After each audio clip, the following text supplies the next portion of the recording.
So, let me continue more or less where I stopped last time. Last time I had to rush things a little at the end, so I will take up things quietly again. What I suggest I do is define general stabilizer codes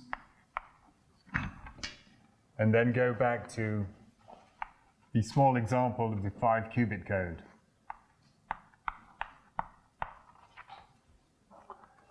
So the general case goes like this.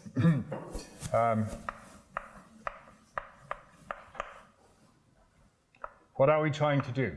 We're trying to correct errors, E. What is an error E? It belongs to this set. So it's a finite set made up of identity X, Z, Y, tensored in the general case n times if we have n qubits. So n equals 5 in the case of the 5-qubit code.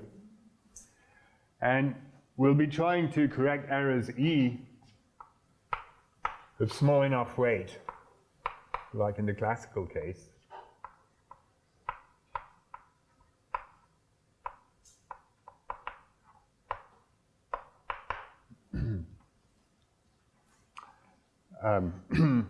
We don't expect to correct all possible error patterns, but we're hoping to be able to correct all error patterns of small enough weight.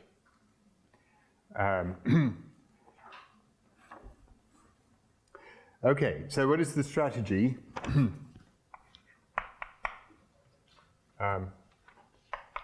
So call this set of Pauli errors E calligraphic.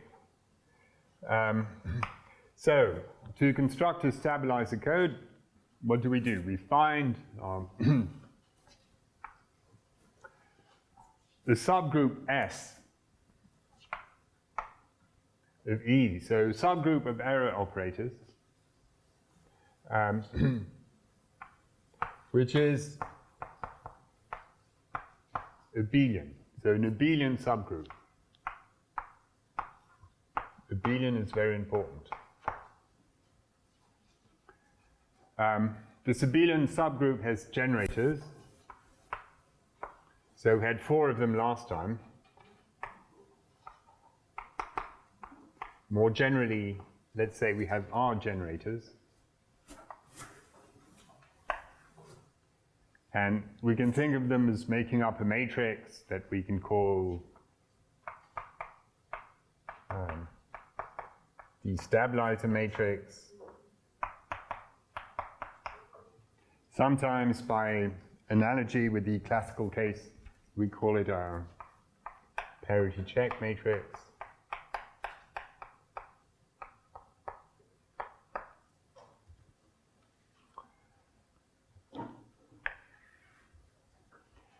And every such set of generators, M1 through to MR, defines a syndrome function, like in the classical case.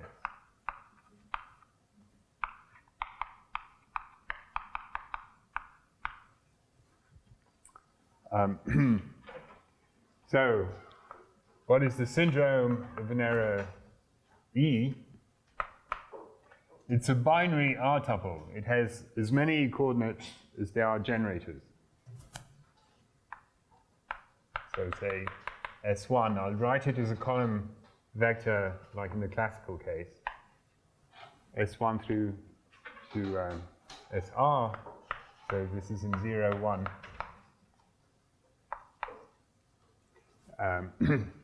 To the R. And what is the definition of S1 and more generally SI? Well, it's like this. It looks at whether so SI is either 0 or 1, and we declare it to be 0 if E commutes with MI. And we declare it to be 1 if E does not commute with MI, which means it anti-commutes with MI. Like this. And because E and the MIs all belong to this set of operators, like we said last time, they either commute or anti-commute. There's no other possibility.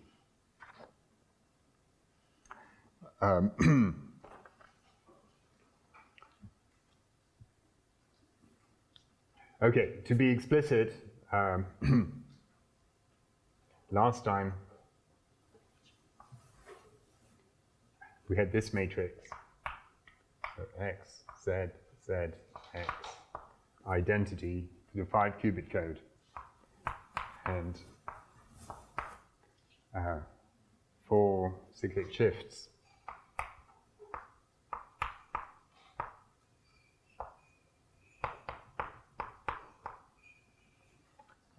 Like this.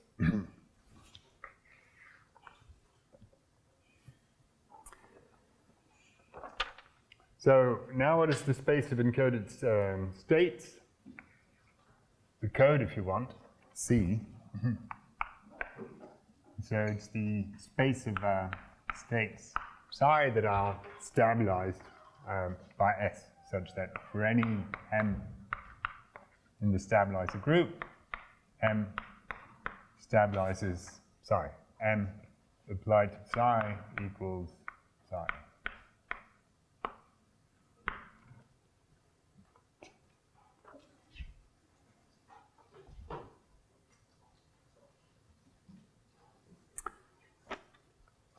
And last time in this particular case, and it's the same definition in the general case, we defined all these other spaces, C of S, to be the set of states phi for which Mi applied to phi equals -1 to the power Si phi. So for all I from 1 through to R. So in particular, for the zero syndrome, this 1 or -1 here is always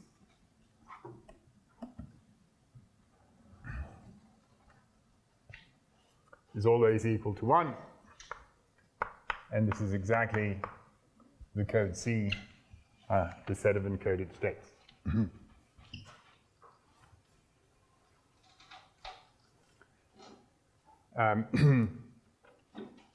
And we can see what happens when we have an error. So this important remark that we made last time is what happens if we apply Mi to a corrupted encoded state. So psi belongs to the code. E times psi is a corrupted state. What happens if we apply Mi to it? Well,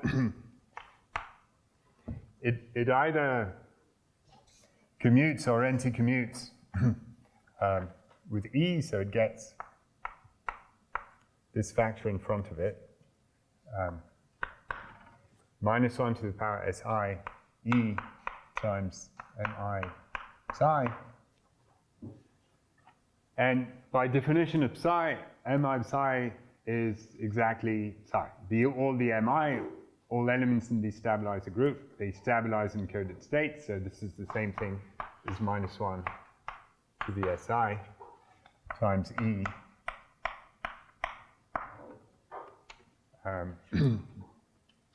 times psi. So what does it mean? It means that E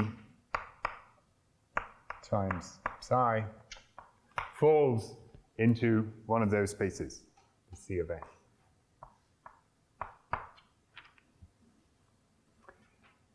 And the little miracle is this. So the theorem, our whole ambient Hilbert space, so h to the power n, decomposes as an orthogonal direct sum of the SI, of the C of S. For all S, okay, my notation is not very good.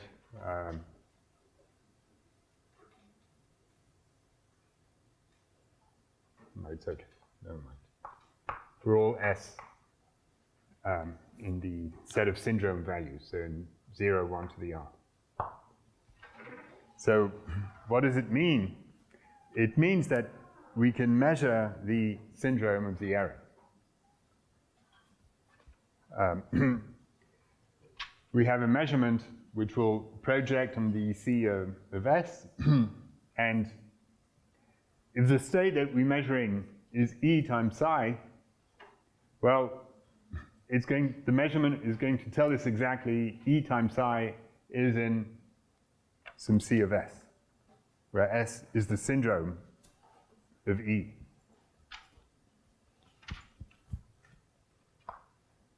So the important consequence is that this gives the syndrome of E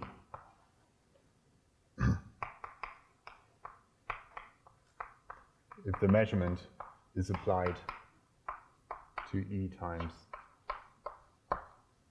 psi.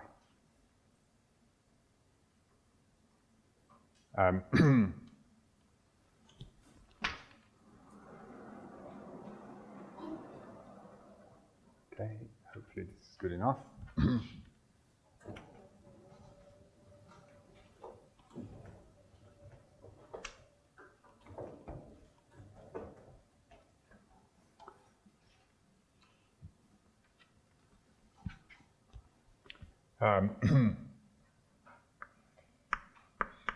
And the goal of decoding now is to recover E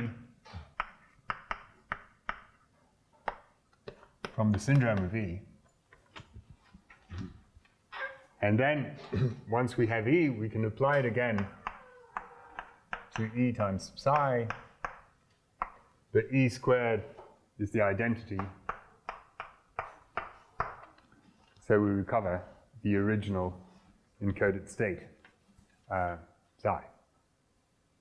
So why do we have this orthogonal decomposition? I said this quickly last time, I'll say it again, is because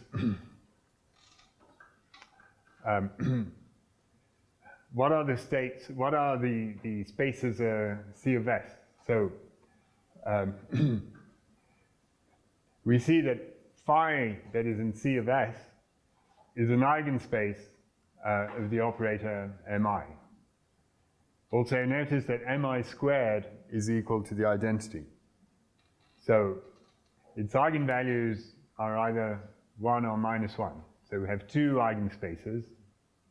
And what we're defining is an intersection of eigenspaces. Some eigenspaces correspond to the 1 eigenvalue of some mi, some correspond to the minus 1 eigenvalue, and we intersect all these eigenspaces. And now, why is it important, why is it absolutely fundamental that we have commuting operators mi? Because it means that they can be diagonalized in the very same basis. So in the right basis, mi will look something like this if you want. It will be diagonal with a bunch of 1s, a bunch of minus 1s, and m2 will look something like this. So some ones, some minus ones, some ones again, some minus ones, and here we will have a basis for one of the C of S in the case of two generators, and this can be applied to any number of generators of the stabilizer group.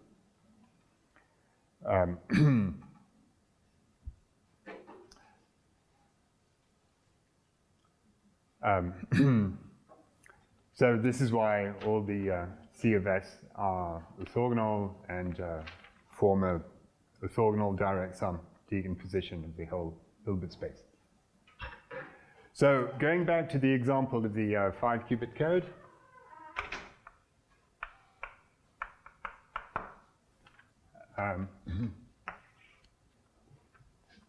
we can compute a couple of syndrome examples. So, for example, consider the error pattern E1, which would be X on the first qubit and ones or identities on the other qubit. So what is the syndrome of E1? Well, we apply to those four operators, so we see that E1 commutes with the first generator on the first qubit because X commutes with X. It commutes with the second generator because X commutes with identity. It commutes with the third generator, and it anti-commutes with the fourth generator because X anti-commutes with Z. So we get 0, 0, 0, 1.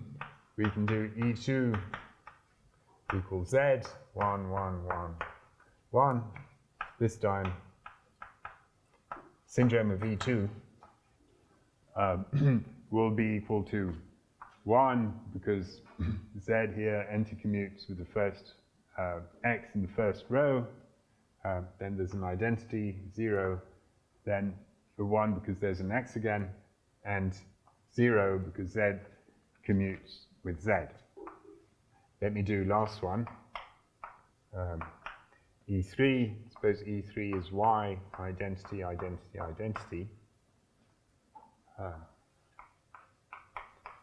Syndrome of E3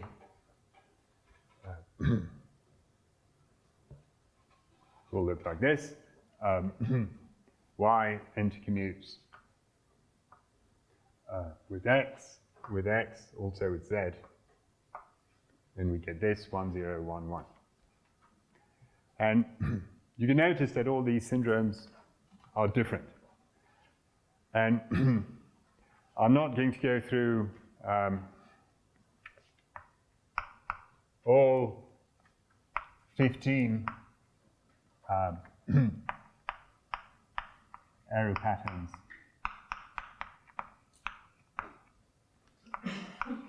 with weight 1.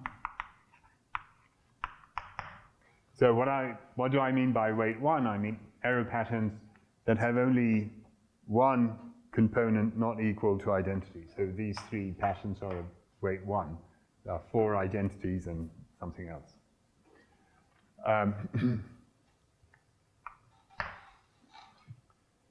Okay, so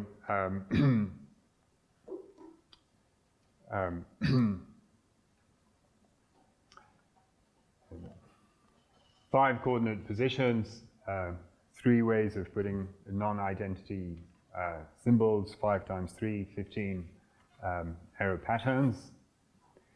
And a little miracle happens.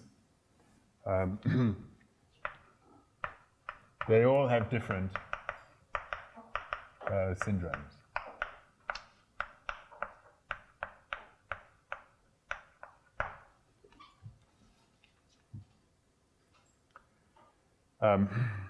It's a little miracle because you only have 15 non-zero syndrome values because 0, 1 to the 4, that's the space of syndrome, has size 2 to the 4, 16. If you take away the 0 syndrome value, which corresponds to the all identity error pattern, then we only have 15 values left. Yes?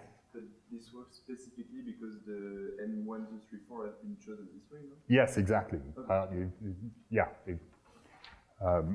These are very special, that's a very special choice of generators that magically works. Yes?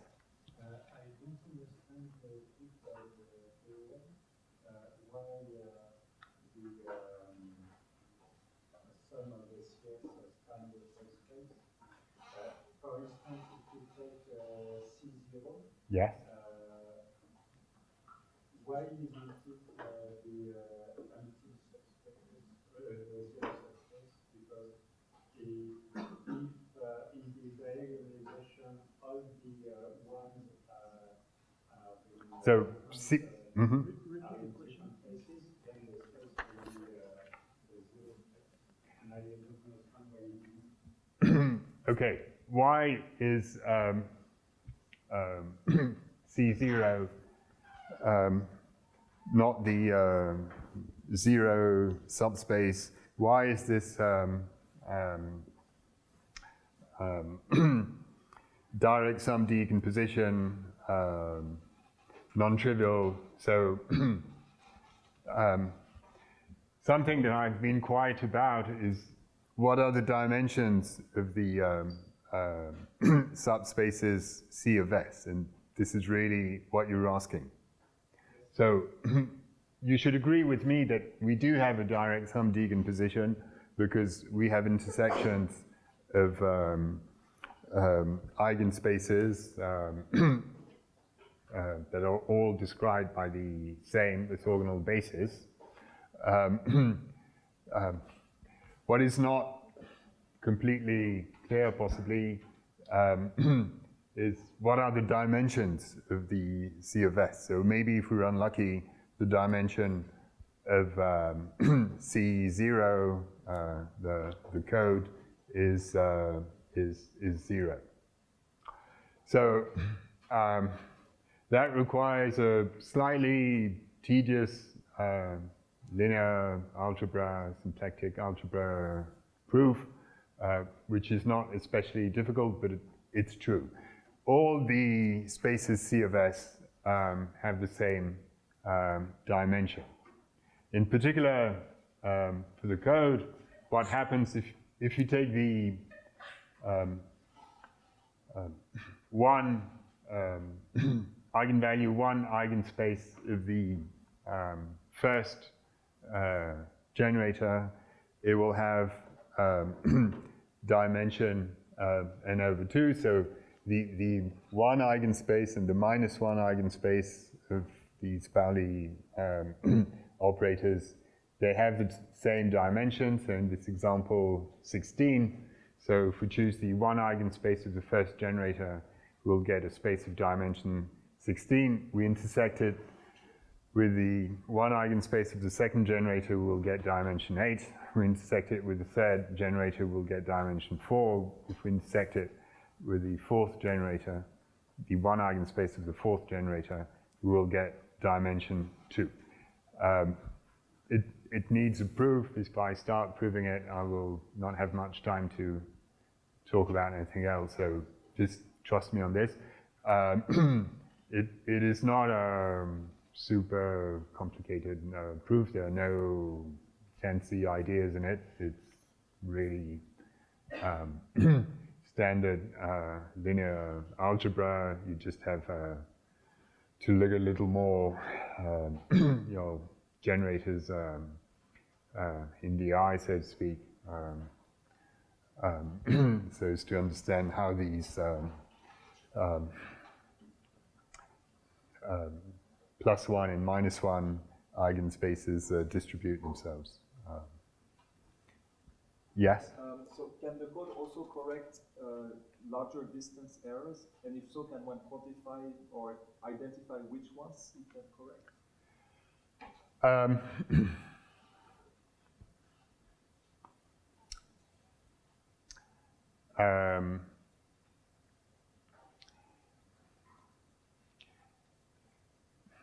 Yes. so in the case of the 5-qubit code, we can understand everything. The general case can be somewhat mysterious. It depends on the code. I will be addressing this question exactly a little later, so allow me not to give an answer immediately, but I hope that in the course of the next half hour you will get answers to this question, and if not, you can ask it again.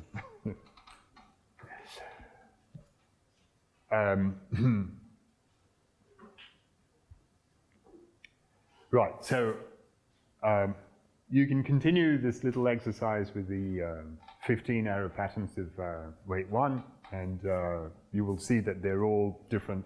They span all possible non-zero syndrome values.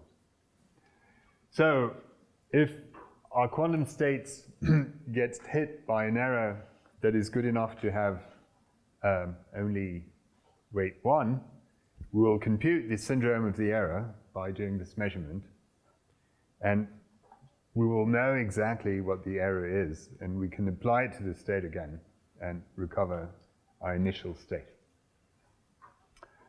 At this stage, you might want to protest, like I said last time, and say, okay, this is very nice, this is a very cute mathematical object, but why should we have errors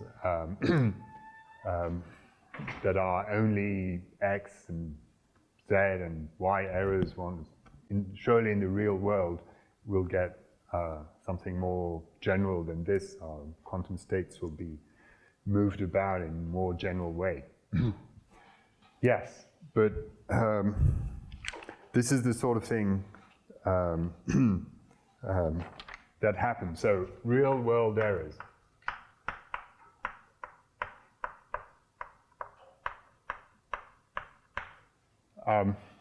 What will they look like? So let me just describe one on 1 qubit. On 1 qubit, theory says that your qubit is going to be hit by a unitary operator. And in dimension 2, there are really no choices. Any operator can be written as a combination of identity, an X operator, a Z operator, and a Y operator. And now, suppose for a moment that your first qubit, instead of being hit just by an X or a Z or a Y, it gets hit by a combination of them. So we will have U, tensor identity, tensor identity, tensor identity, tensor identity, psi. So this decomposes into alpha psi. This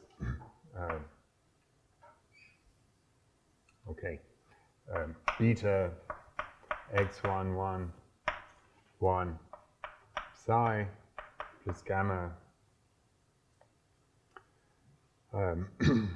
z 1 1 1 psi, using little shorthand plus delta y identity psi. And now you see that the first term belongs to the set of encoded states. The second term, it belongs to C of some value of S, of syndrome of the first error pattern. And I'm not writing it explicitly so as not to make a mess on the blackboard, but you see what happens. Every one of these terms falls into a different C of S. So what is our measurement? Now, we apply our very same syndrome measurement. What is it going to do? What is it going to do? It's going to choose one of the C of S. It's going to choose one of those components.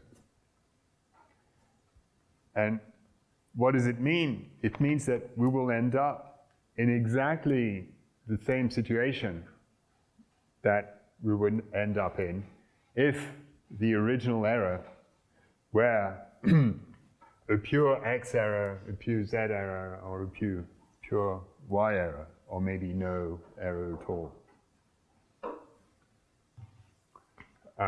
That's reasonable.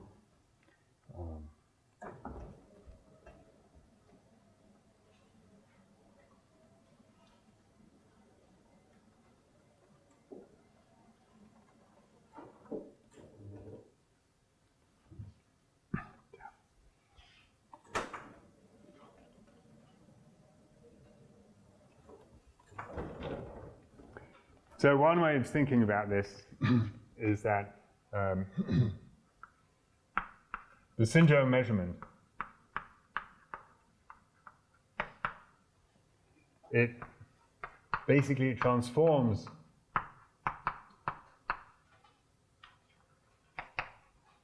the real world error into a pure identity X, Z, or Y error. And this is why it's enough to devise schemes that will correct errors of this form as opposed to very general errors. I've cheated very slightly, but not very much. I've just considered the case where we have a general error on the first qubit and nothing on the other qubits. The real world, once again, we will have general errors spread out all over our qubits. We can't hope for qubits to be left alone. But we may decompose our state in the very same way over all the CES. We'll get slightly more messy components, but we'll get a dominating component which will, again, correspond to a very specific error, meaning that up to small noise values that I don't want to delve into, basically everything will happen as if we had a pure identity X, Z, or Y error.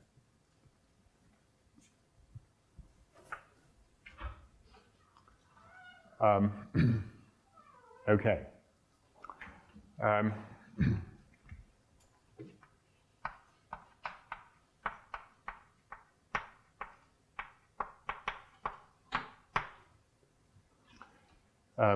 Code parameters. So,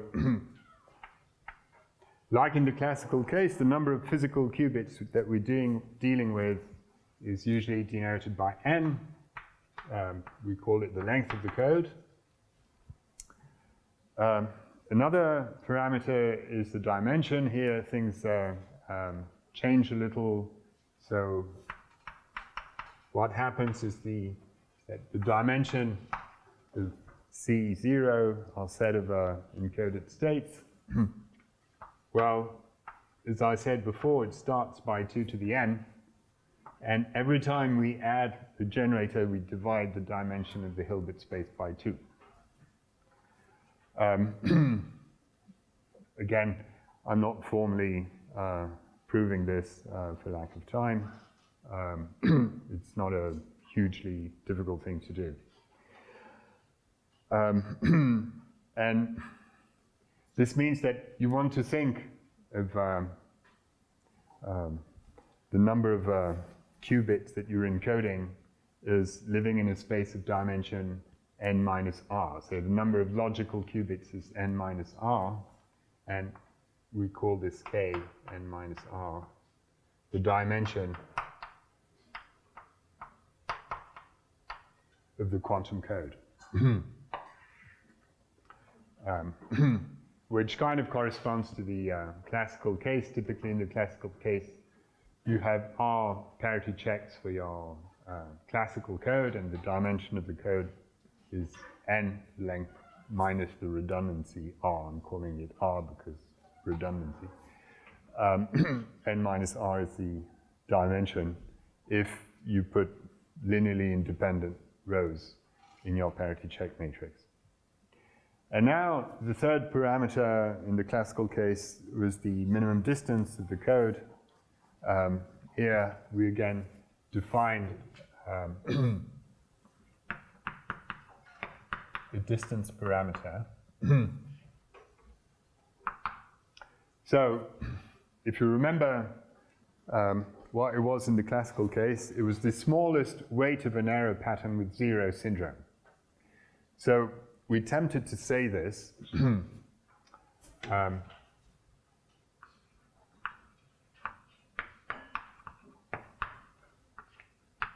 It will be the smallest weight of E, so by weight I mean the non-identity terms in our Pauli error. The smallest weight of error E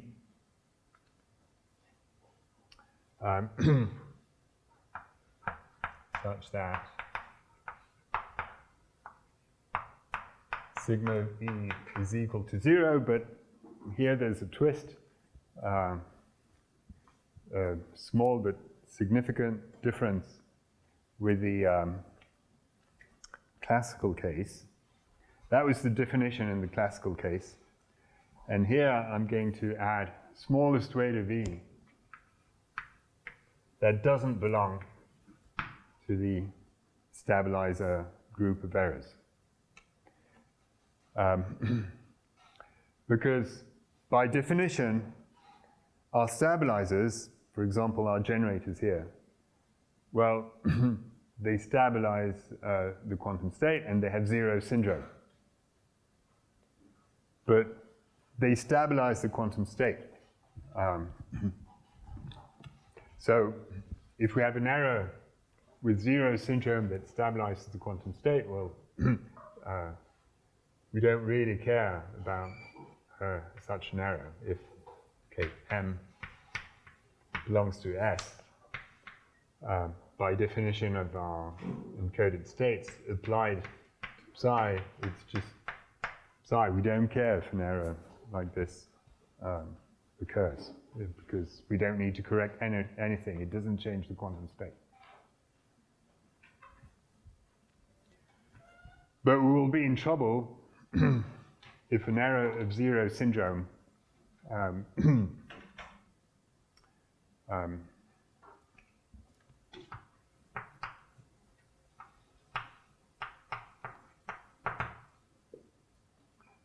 is applied to the quantum state, because we'll get a zero syndrome and we will think that nothing has happened, possibly, but something really bad has happened. We will be outside our original space of encoded states. So for example,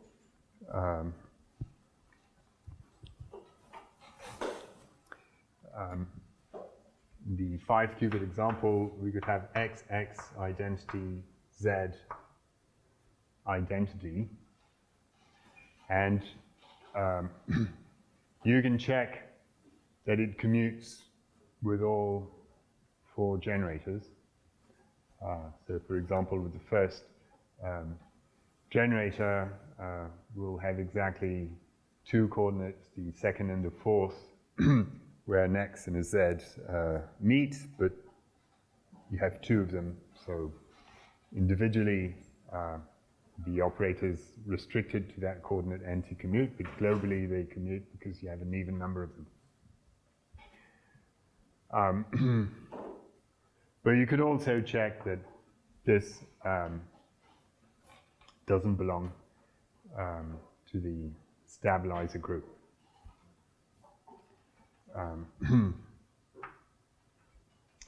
And this is the smallest weight you can get in the case of the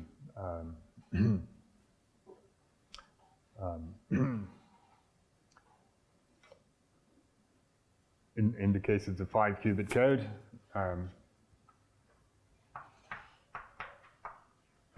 So the 5-qubit code has a minimum distance equal to 3. So the parameters of a quantum stabilizer code are usually written like this, N, K, D, like in the classical case.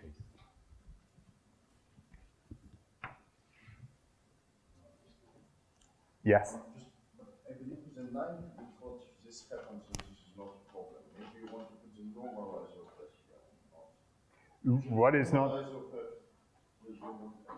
Yes, you can formulate it exactly. There is some an error which is a net, but it's not a true problem.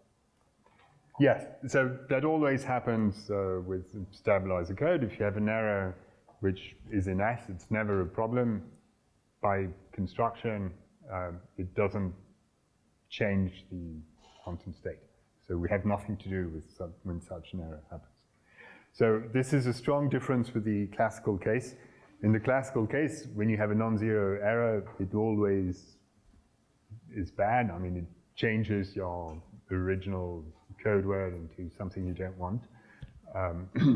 But in the quantum case, you have this new fact that some non-trivial, some non-zero errors, some non-identity errors, if you want, may occur that don't bother us at all. They don't change the quantum state.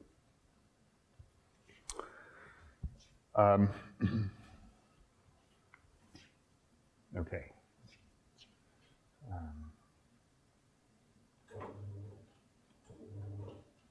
No. No. Sorry.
Okay. In practice, these general stabilizer codes can be pretty challenging to construct. Okay, 5 qubits, you can kind of explore everything there is to explore and find this code, figure out which are the best. But if you want codes for large M, then you need some mathematical tools and methods, and they're difficult to devise in the general case. So the codes that we look for are usually a subclass of the class of stabilizer codes. We usually focus on CSS codes.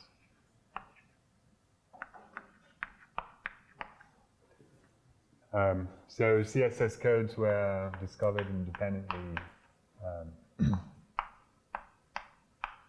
by Carl de Bank and Peter Shaw.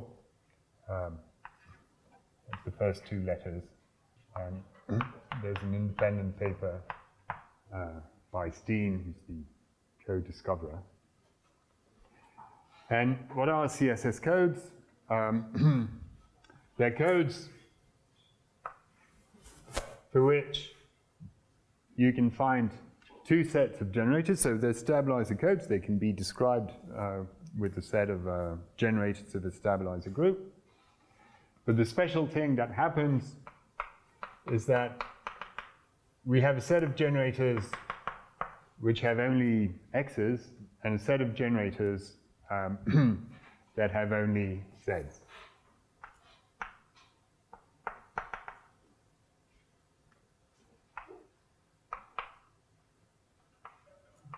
X generators,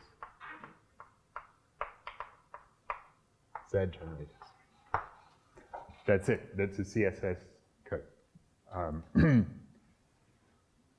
Their sets of generators are kind of easier to deal with, to devise, than the general format of a stabilizer code.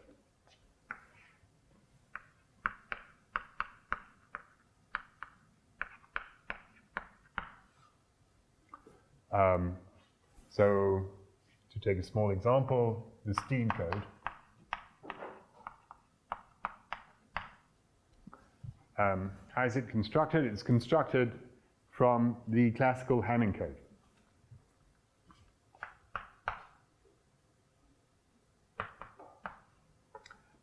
If you remember from last time, we gave the example of the Hamming code of length 7, which has this parity check matrix,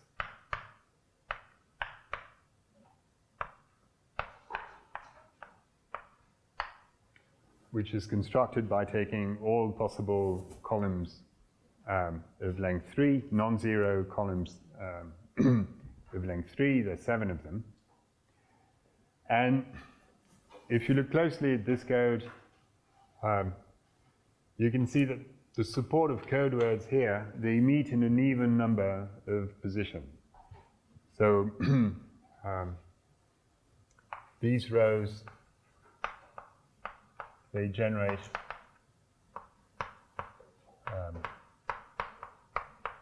the self-dual classical binary code.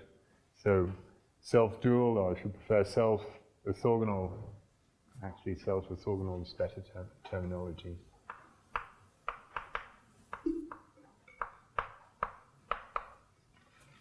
Binary code.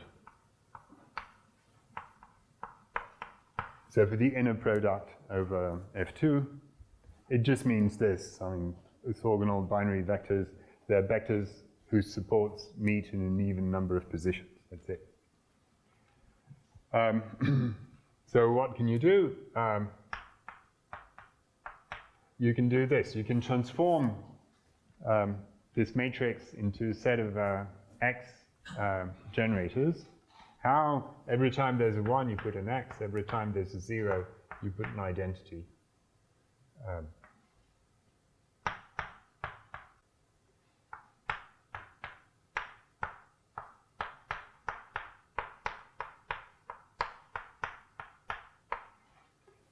That's it. That's a bunch of X generators. And you need also Z generators. And in this particular case, which are you going to choose use the very same transformation. So Z, 1, 1, 1, Z, 1.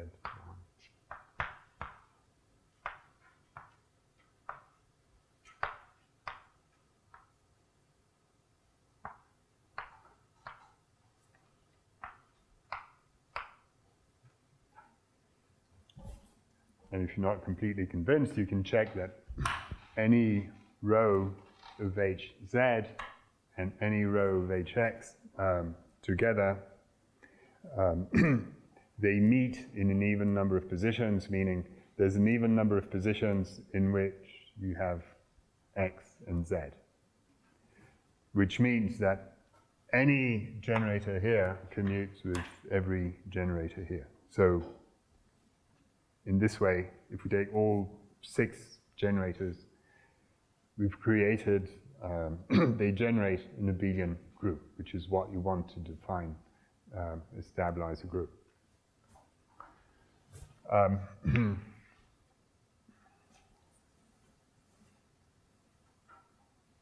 Okay, this is the Steam code, and you can check that it has these parameters. Length 7, obviously.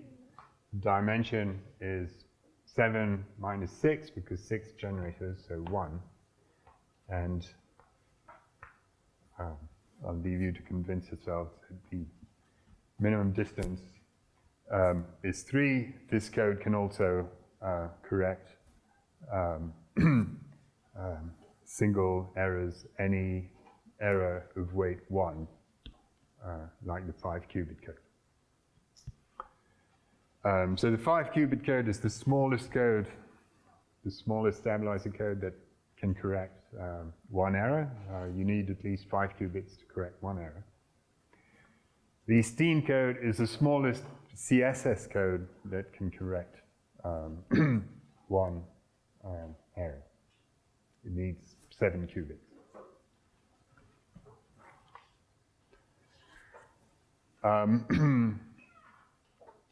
So CSS codes maybe in pure parameter terms, they may be worse than stabilizer codes. You can improve upon CSS codes with more general stabilizer codes, as the Steen code and the 5-qubit code examples show. But one can also show that asymptotically you do not lose all that much. If you have very long stabilizer code with some parameters, you can transform it into CSS codes with slightly worse parameters, but not catastrophically worse parameters. I will not explain how.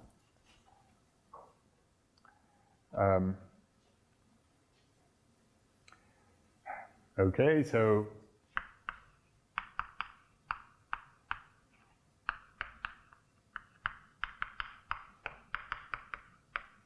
what is especially nice about CSS codes, especially if you come from classical coding theory, is that they can be described by pure binary matrices, 0, 1 matrices.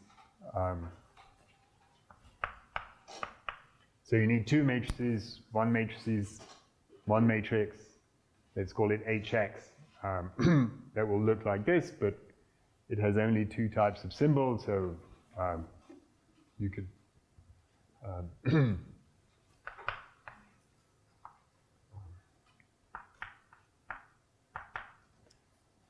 describe it in pure binary form, 0, 1 form, and also the HZ matrix, you can also describe it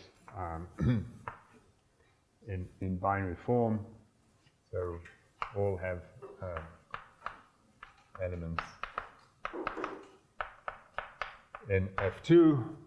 And how does the commutativity condition translate? So X operators will always commute with X operators, Z operators will always commute with Z operators. The tricky part is that X operators may, if we're unlucky, not commute with Z operators. So you need to be careful how you choose your 2 matrices. The property that you need is that every row of HX should be orthogonal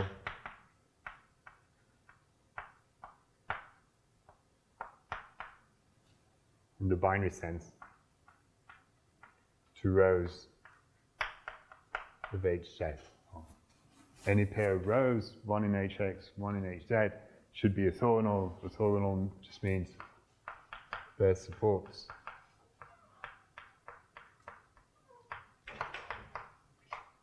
meet in an even number of positions.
So, next, you want to construct good codes.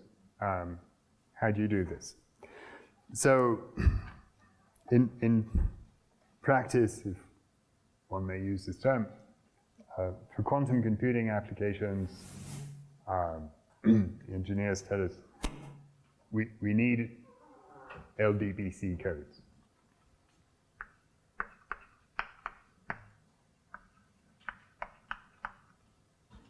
So it just means that we want our matrices H and X, HX and HZ, to be sparse, to have a low density, meaning a low density of ones. We want an upper bound on the number of ones per row, and upper bounds on the number of ones per column, typically. Why? Because the syndrome measurements, so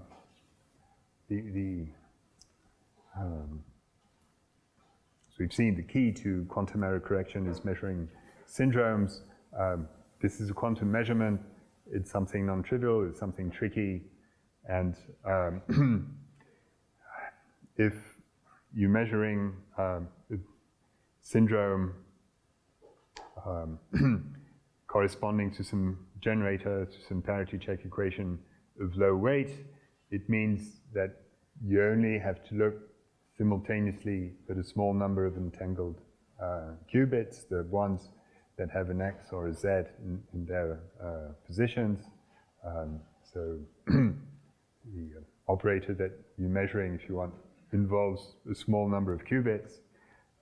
If it involves too many qubits, engineers tell us this is going to be hopeless. We don't want to do this. The measurement will be too unreliable. We need your quantum codes to be LDPC. So how do we do this? So we could try to make them as sparse as possible. So as sparse as possible basically means we will limit ourselves to 2 ones per column.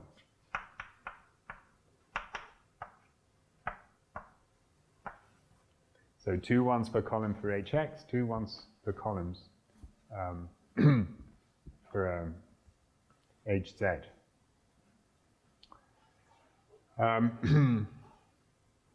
And a certain number of ones for rows. So, for example, we could try and do 4. So, remember, if we're only looking at HX, 2 ones per column means that we're looking at the incidence matrix of some graph, and same thing for HZ.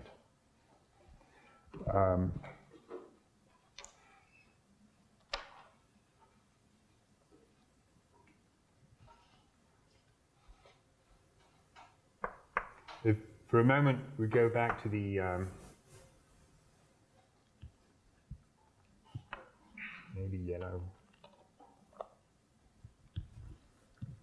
X and Z notation,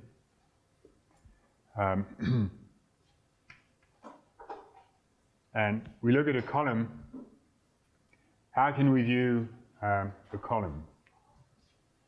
If we only look at one of the 2 matrices, as we've said before, we can think of it as the edge of some graph. But if we look at both together, we have 4 points. So 4 vertices, 2 vertices here and 2 vertices here. And if I draw edges between an X vertex and a Z vertex, I will get a square. So another way of looking at things is that our two matrices here, they're really describing what is called a square complex. It's a two-dimensional geometric object, which is a graph, if you want, but which is full of squares. We really have a square complex, two objects, three sets of objects, vertices, edges, and now squares. I will not say that much more about this point of view for lack of time, but this has led to powerful ways of looking at things and devising quantum code. So the mother of all quantum LDPC code is Gitaev's Tori code that you've already been exposed to, I think, in different contexts, so let me define it again from a coding theory point of view. 3, 4, 5, 6, 1, 2, 3, 4, 5, 6. So consider timing of a torus. It means a grid like this, and you create a nice 4 regular graph by identifying the two top edges of the square, which kind of looks like a rectangle in my case, but never mind, and the two vertical outer edges of my square. So you think of it like this, and you have this nice 4 regular graph. And there are several ways. So we have this graph, a vertex set and an edge set. And actually it's also not only a graph but a square complex, but let me not focus on this too much at the moment. So the traditional way of presenting the Gitaev code is putting the qubits, or just the bits if you're thinking in classical terms, on the edges. So our end in space is f2 to the e. And how do we create our two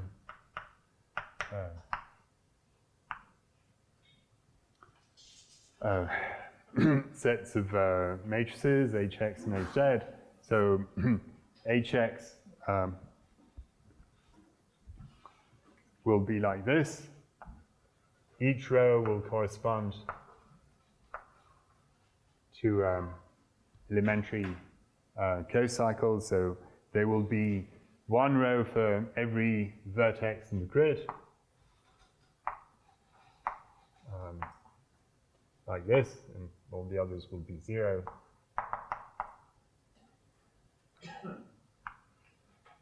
And so on.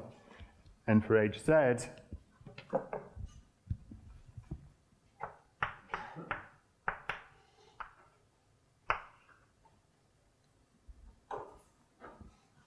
we will use the squares instead.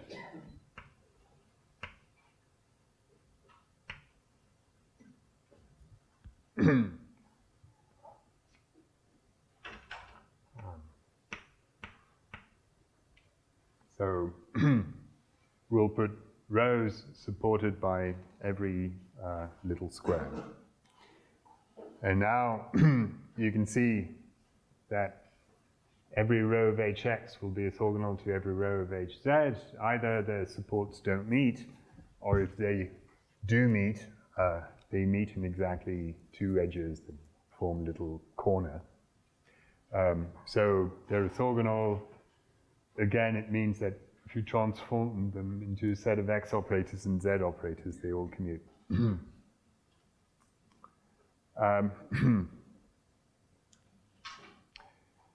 And now, the syndrome function that we defined before, it translates into really 2 syndrome functions, one for the hx matrix and one for the hz matrix. And the minimum distance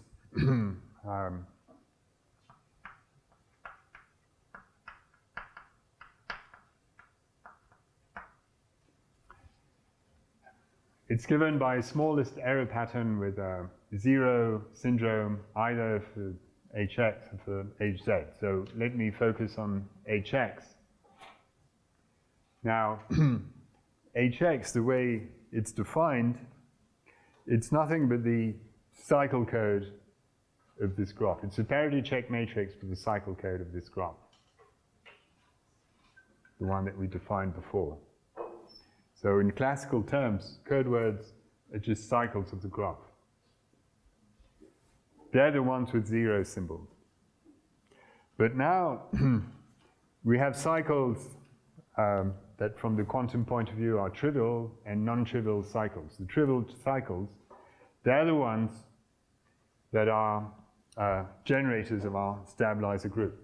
So every cycle that is a yellow cycle here, that is an elementary cycle of our tiling, or a sum of elementary cycles, squares if you prefer. It's a trivial cycle, it stabilizes our quantum states. Yes? What is the cycle in the suite? Like you go left, right, up and down, like you do a return? Like what's another cycle? Okay, so you can think of cycles in a computer science sort of way. You start from a vertex and you move along edges until you go back to your... Is it like can your cycle do some loops and cross itself? Can your cycle go back and forth? Yes.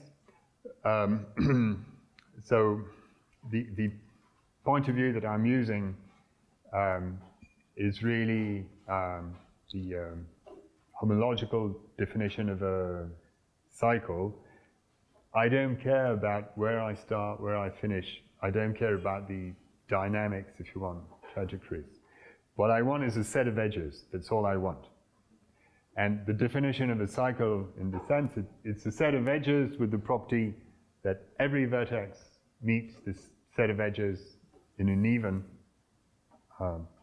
set of points. And if you have this, then it's not difficult to convince yourself that you can move along the cycle, start somewhere and go back to where you started. Because the even property means that when you arrive somewhere, you can always leave it.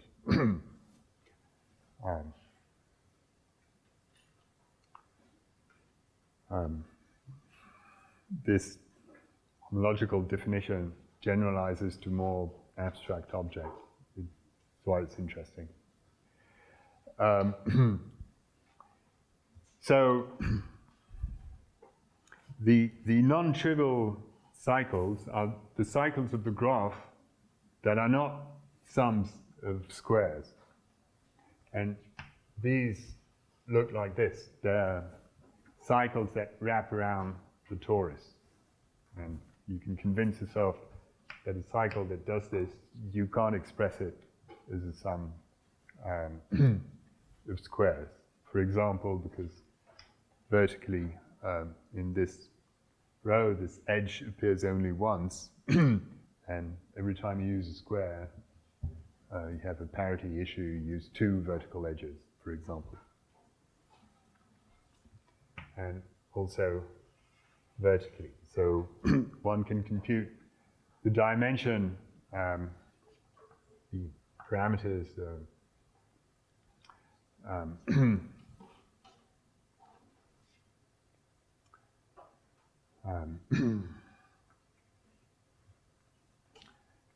of the code. So if you use the length, okay, m,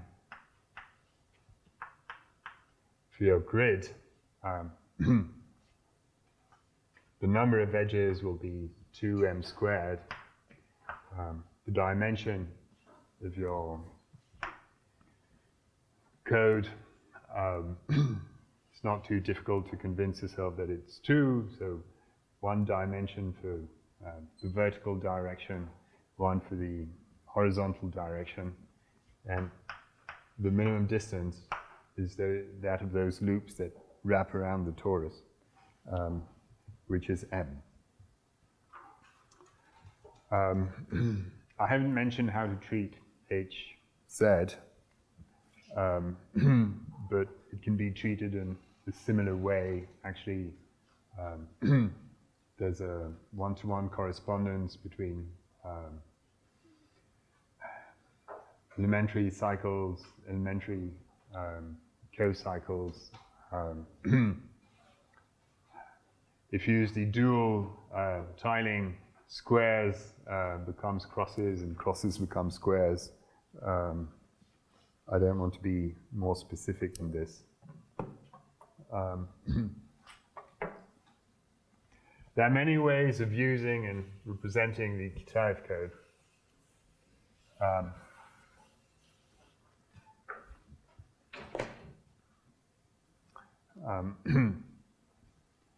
Another way, which is possibly slightly better, and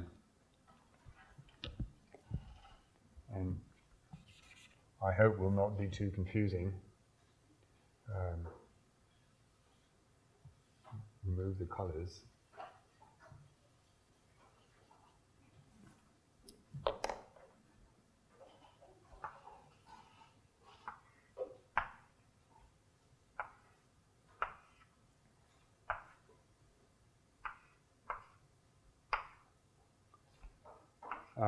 Take this very same grid, but this time put the bits or the qubits on the squares.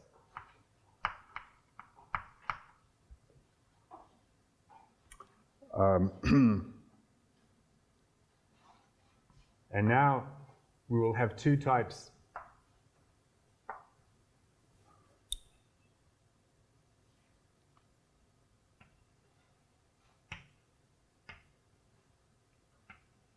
The vertices, say yellow and red. And yellow, say, will be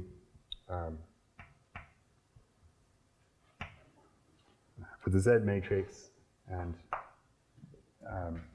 red for the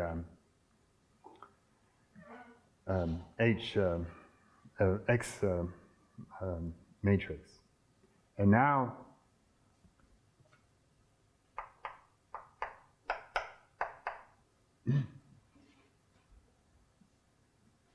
we use the square neighborhood of every vertex to define a parity check equation, a row of HX.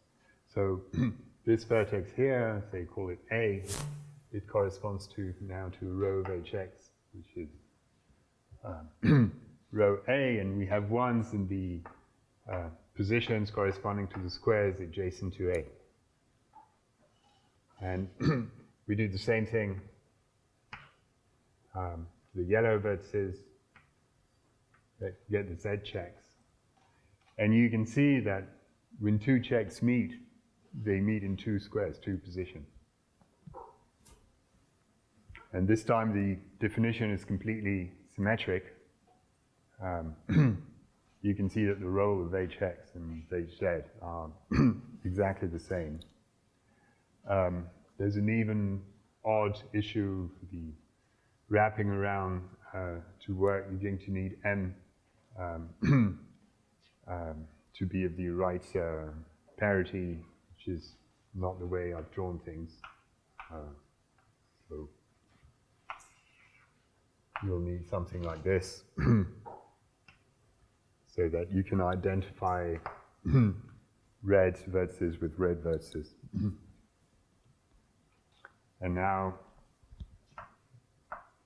you get parameters which look like this, m squared 2m. So minimum distance, which is exactly the square root of the length.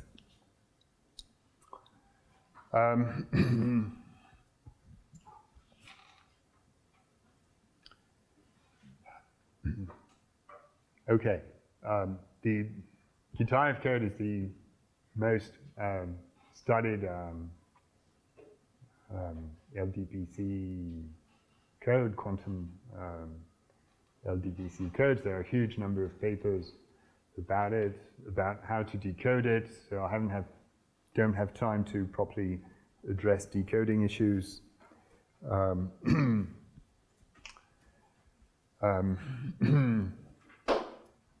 One of the things you can do is use generic decoding algorithms for cycle codes of graphs, and I've mentioned briefly last time that cycle codes of graphs can be completely decoded.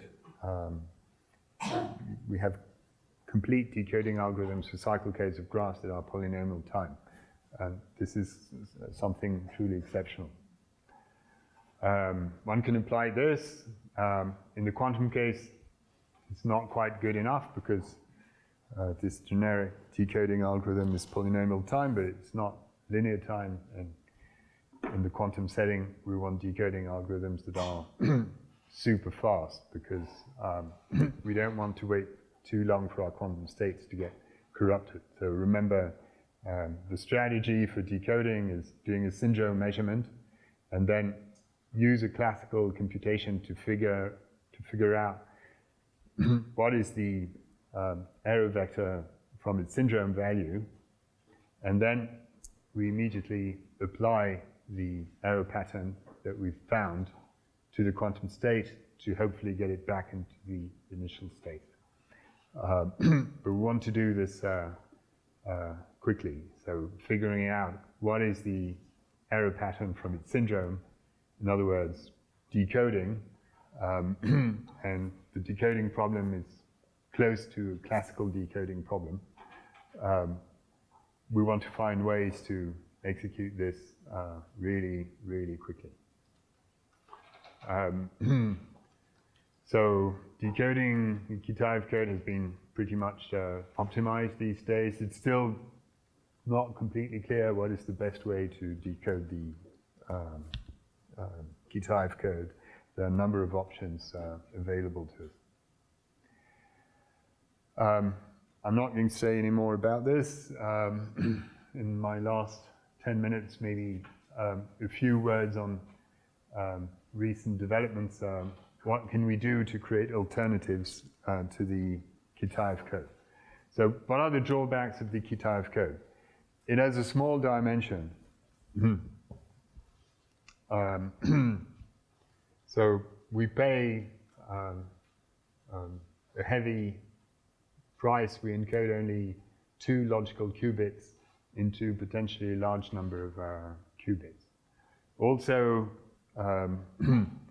its minimum distance is not bad. It's square root of the length. But we may hope for larger minimum distances compared to the length. Until a few years ago, this was a super challenging problem. We didn't know how to get a minimum distance for a quantum LDPC code larger than the square root of the length. We knew of a construction that gave something marginally larger than the square root of the length, which goes back to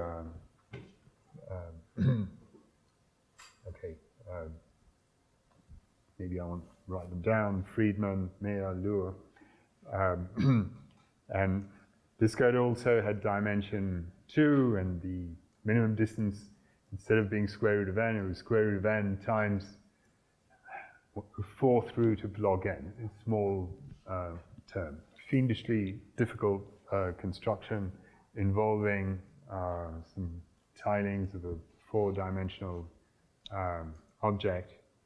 And that was it. Until the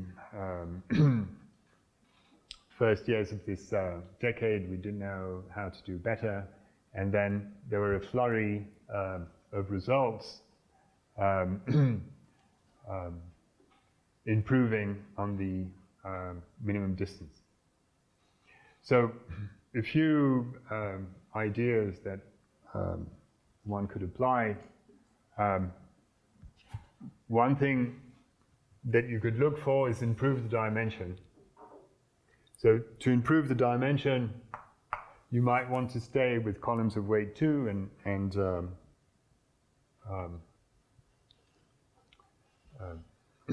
have larger weights, for example, weight 5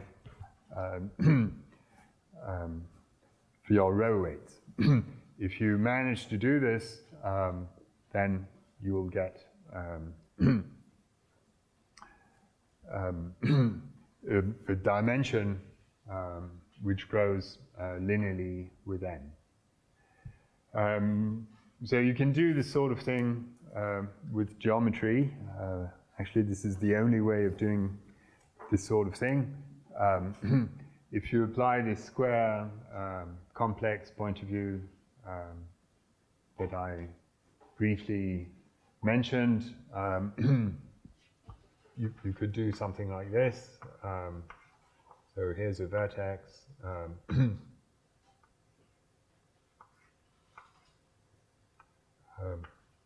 So you can construct some tiling which would locally look something like this.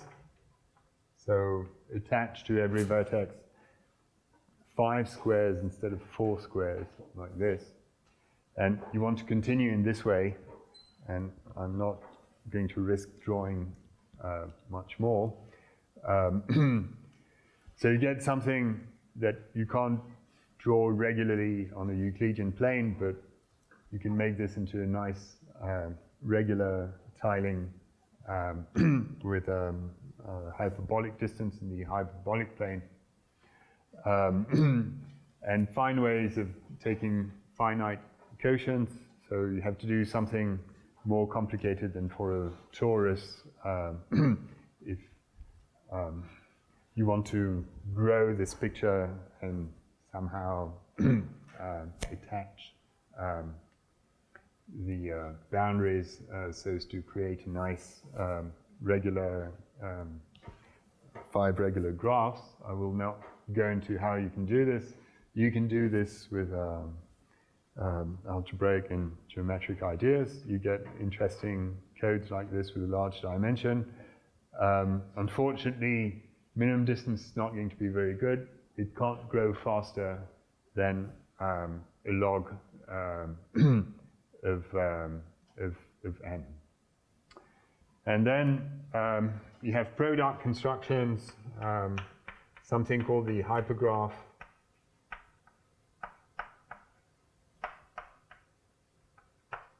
Product construction, hypergraph, product codes. And I'm going to be out of time, so I can't describe the construction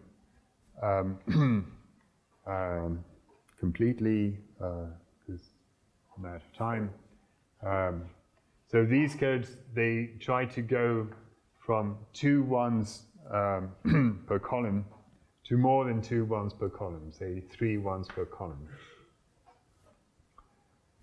And the idea is to use some product construction. If you think of it, the Kitaev code is the underlying object, the grid, it's a product of 2 graphs. It's a product of 2 cycles.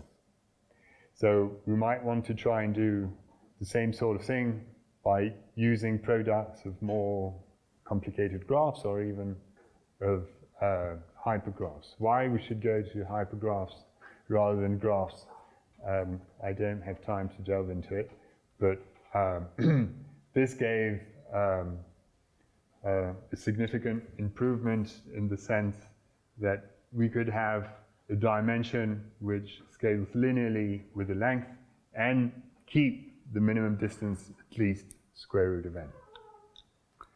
And then the recent developments, they transformed this product construction idea. The idea was to add lifts to the construction. There's this groundbreaking paper called fiber bundle codes. The idea is to use fiber products rather than ordinary products. I don't have time to tell you how that works exactly. It's kind of involved. And finally, that would be conclusion. In 2022, we had a Panteleev Kalanchow construction that achieve a minimum distance that grows linearly with n LDPC codes, and also a dimension that grows linearly with n. There's a variant of this construction by Le Verrier and yours truly, which kind of simplifies it and uses as one of the ingredients is to use this square complex approach. It replaces this lifted product idea by using well-chosen square complexes together with some ideas from classical coding theory that, again, I don't really have enough time to talk about. But this gives you a brief glimpse into the world of quantum LDPC coding, which is an area that is moving very much, both from the theoretical point of view and from the practical point of view of constructing good, relatively short length quantum LDPC codes. Decoding them is also the challenge of the moment, as well as some other challengings, which are decoding when your syndrome measurement is not entirely reliable. These are the very hot topics that people are looking at. Thank you, Gilles. Take any more time. Thank you.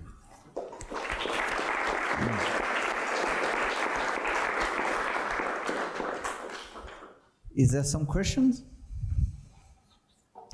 Yes.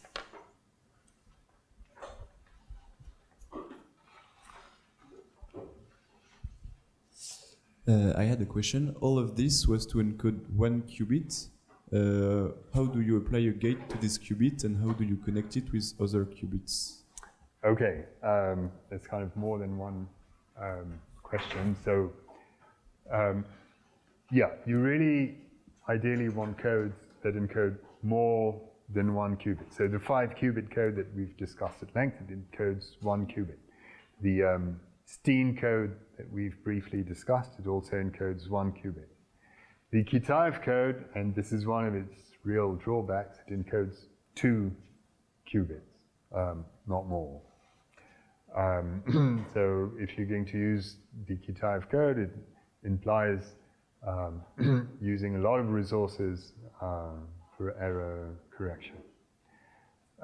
Now, what I was saying quickly at the end is that some of the improvements that came after the Kitaev code was to find ways of constructing codes with a dimension that grows with n, that grows linearly with n.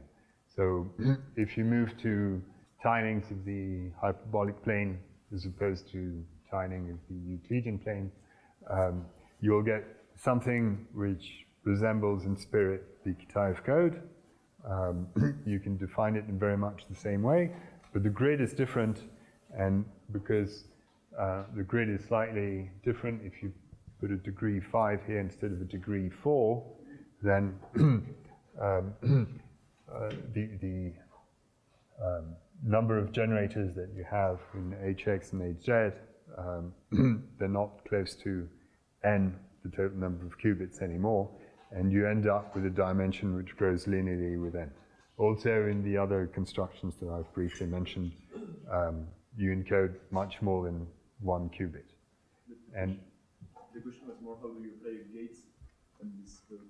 yeah, so this is ongoing research. So strictly speaking, quantum LDPC codes in the basic format, they protect quantum memories, if you want, as opposed to quantum circuit. They protect quantum states.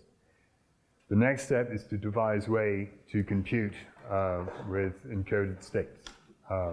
and that's a whole topic. It's fault-tolerant computation.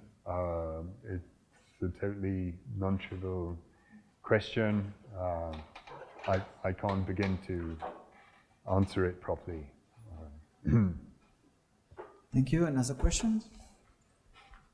In the course that you showed, it looks a bit, it's planar always, and does it mean that in terms of hardware you need only local connectivity, and is it still true for the new constructions? If you go to tilings of the hyperbolic plane, yeah, you can't make it properly planar in a Euclidean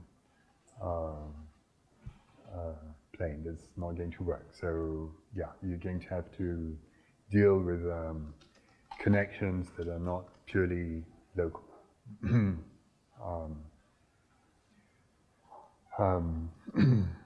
New technologies, when photonics were the main technology, this was a huge issue. People thought, we're not going to use other codes than the Kitaev code because we can't deal with this non-locality, non-planarity. But with cold atoms technologies and a few others, people say that long-distance interaction is not such a big deal anymore. So yeah, we very probably don't have to stick with Kitaev codes. So thank you. I propose to left other question directly to Jill during the lunch, since we have to join the restaurant now. So thank you again, Jill. Thank and you. See you this afternoon.